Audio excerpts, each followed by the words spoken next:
Just when it looked like the WNBA had finally figured things out, finally ready to ride Caitlin Clark's rocket ship straight into sports relevance and serious money, they went ahead and tripped over their own shoelaces. And by tripped, I mean full-on faceplant. Because Caitlin Clark, the league's one-woman ratings machine, the only player keeping those turnstiles spinning, is now out for the rest of the season. Let's find out what the rest of the WNBA is going to do in terms of popularity. Yep, you've been saying up and down, and whether tacitly or directly, that she's getting too much shine, even though we respect that, what have you. We deserve our shine. Well, now is a perfect opportunity for you to prove that. If not, acknowledge her impact on the financial aspects that she brings to the table.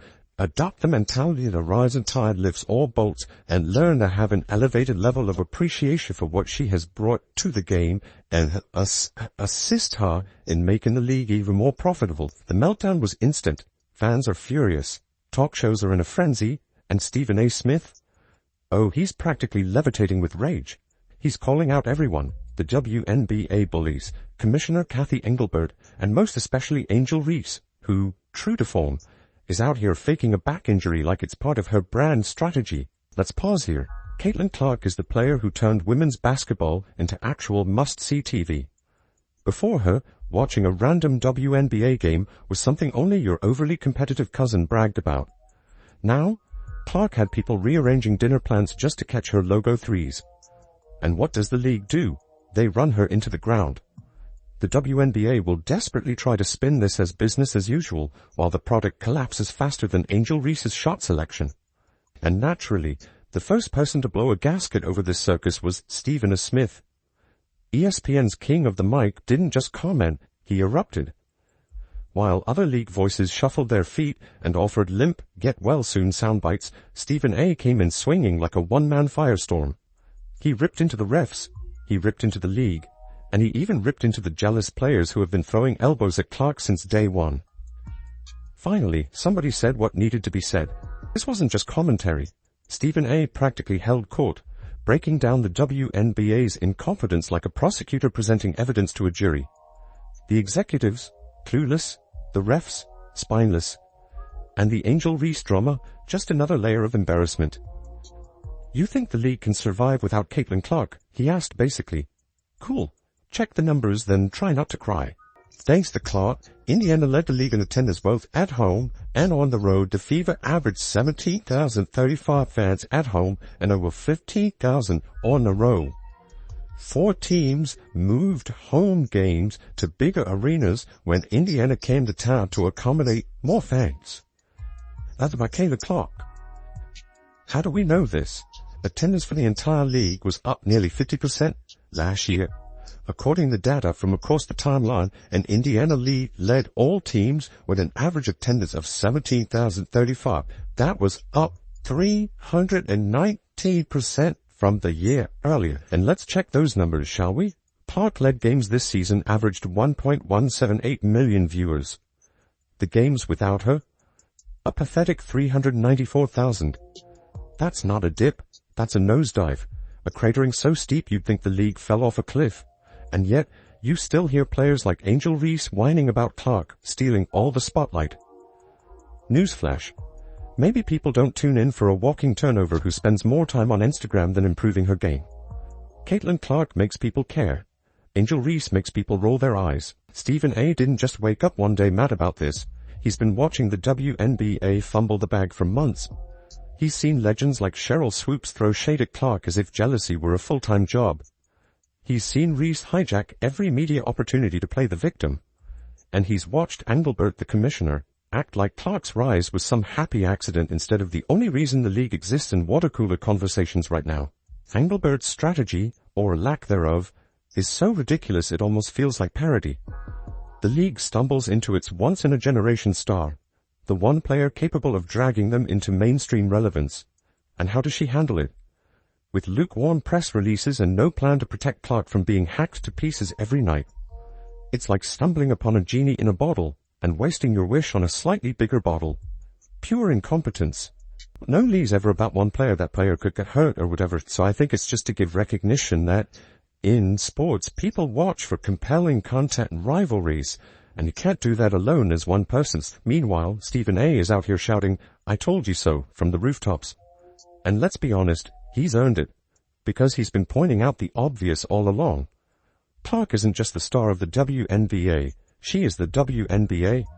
Without her, the league goes back to being irrelevant background noise. And now, with her sidelined, the WNBA is scrambling to explain how their golden goose ended up battered and benched. Stephen A even dropped some wisdom in the middle of his rant. He basically said, if Caitlin Clark is the magnet pulling in millions of eyeballs, then shut up, protect her, and ride the wave. Translation: stop pretending this is some collective movement. It's not. It's Caitlin Clark carrying the entire league on her shoulders. And if you can't see that, you don't deserve to cash a single paycheck she earned for you. The numbers don't lie, and the receipts are crystal clear. Clark's debut this season against the Sky pulled 2.7 million viewers, the single most watched WNBA game on ESPN ever. That wasn't a fluke, it was a coronation. A generational player had arrived, and she was bringing millions of fans along for the ride. And what did the WNBA do in response? Did they celebrate her, protect her, and build around her? Nope. They tried to downplay her impact. They acted like acknowledging Clark's dominance would somehow diminish everyone else. Instead of leaning into the star who was rewriting the league's fortunes, they fumbled around issuing bland marketing blurbs that felt like they were written by interns. Stephen A saw the whole mess brewing. He watched Clark's star rise while Engelbert shrugged, while Reese sulked, while the refs swallowed their whistles. And now, here we are. Clark benched, the WNBA in full panic mode, and Stephen A dunking on them harder than anyone thought possible. And that's the real point here. Caitlin Clark wasn't just another draft pick. She was the league's lifeline, the lottery ticket they'd been waiting decades to scratch.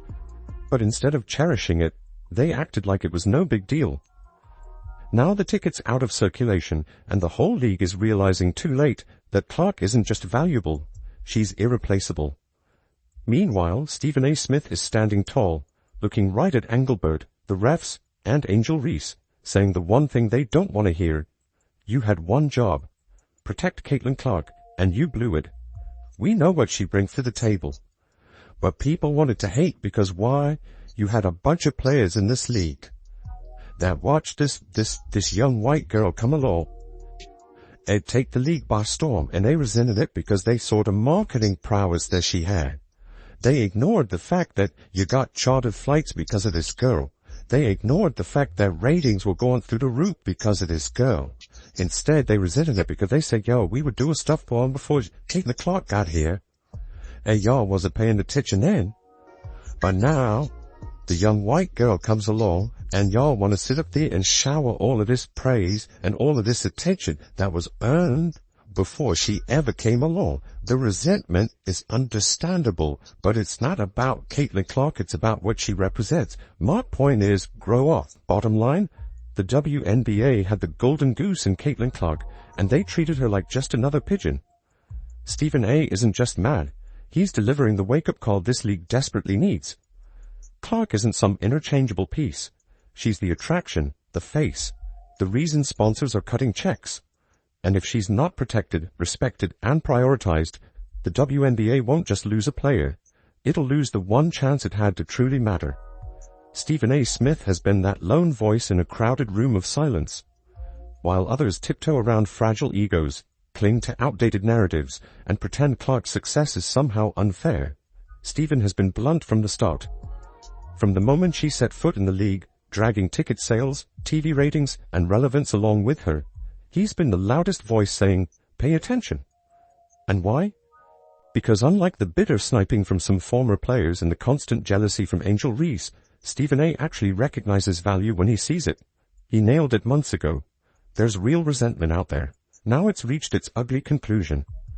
Clark isn't missing some throwaway Tuesday night road game that no one cared about anyway. She's missing marquee matchups, the kind of games ESPN promotes for weeks. Several nationally televised doubleheaders wiped off the schedule. These weren't just games, they were cash cows. And without Clark, the financial gut punch is immediate and brutal. This isn't just Indiana losing its star. This is the WNBA losing the one gravitational force pulling everything together. Clark isn't just scoring buckets, she's the magnet. She's the reason people drag their kids into packed arenas. She's the reason casual fans flip over to ESPN2 instead of binging another Netflix show. She's the reason jerseys keep selling out. Remove her, and the Fever are just another team clawing for relevance in a league that can't afford to be irrelevant. And here's what has Stephen A. fuming. This was entirely preventable. Injuries are part of sports, yes. But when your most valuable player is slammed, hacked, shoved, and practically assaulted every night while refs swallow their whistles, that's not bad luck, that's negligence. Clark's been hit with more cheap shots than any player in recent memory, and the league let it slide. These weren't simple fouls, they were WWE audition tapes masquerading as defense.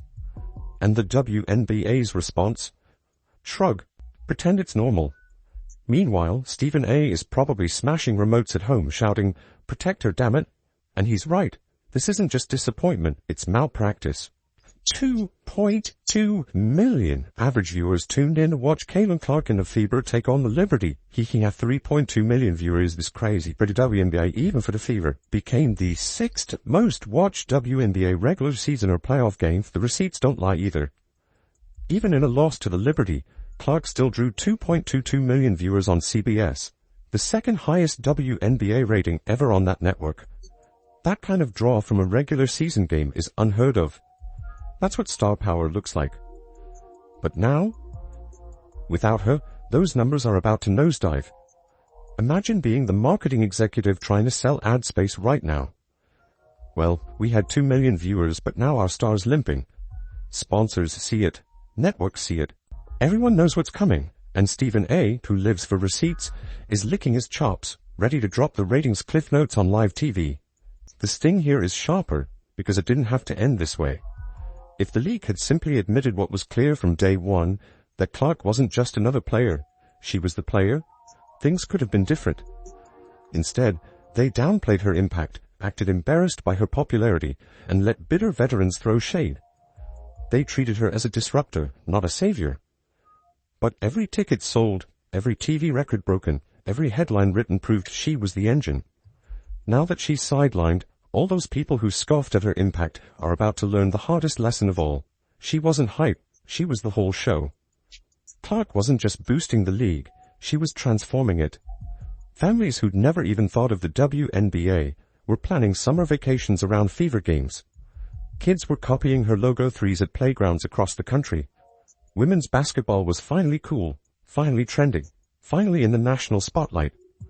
And all of that momentum rested on her shoulders. Now those fans are looking around and saying, if she's not playing, why am I watching? That's the nightmare scenario Stephen A. has been warning about. Because here's the truth. Clark isn't just the best player right now, she's the bridge. The fragile link between the WNBA's struggling past and the explosive future it could have had. Without her, they go back to begging networks for 30-second highlight packages, back to half-empty gyms, back to being a niche product instead of a national conversation. She's not a player. She's an economic engine. And now, she's in street clothes. Let's call it what it is. Malpractice from the league. Clark's been battered with elbows, blindsided off the ball, shoved into screens, and checked like it's the NHL, not the WNBA. And through it all, Engelbert and her referees said nothing. No fines, no suspensions, no accountability. They let open season happen on their cash cow, and now the cow is down. And Stephen A. isn't just angry, he's practically shouting, you had one job. Protect her. Fans aren't just disappointed, they're enraged. Social media is drowning in posts from people swearing they won't watch until Clark returns. Some are openly boycotting broadcasts, others are selling their tickets. And honestly, who can blame them? They didn't tune in for league parity or to watch Angel Reese fake another injury. They tuned in for Caitlin Clark. And without her, the magic is gone. Watching a WNBA game without Clark is like ordering a pizza and getting handed a salad. Sure, it's technically food, but nobody's excited about it. And now the WNBA is staring at the fallout it created. Ratings will tank, attendance will sag, sponsors will grumble. And when that happens, Stephen A. will be there on live television, waving the receipts and roasting Engelbert, the refs, and every hater who thought Clark was just hype. Because when you mistreat your biggest star, when you refuse to protect her, when you let jealousy dictate your officiating, the collapse is on you. The WNBA had lightning in a bottle. Caitlin Clark was that lightning. And now, with her sidelined, the storm is coming. These next few weeks won't just prove Stephen A. right.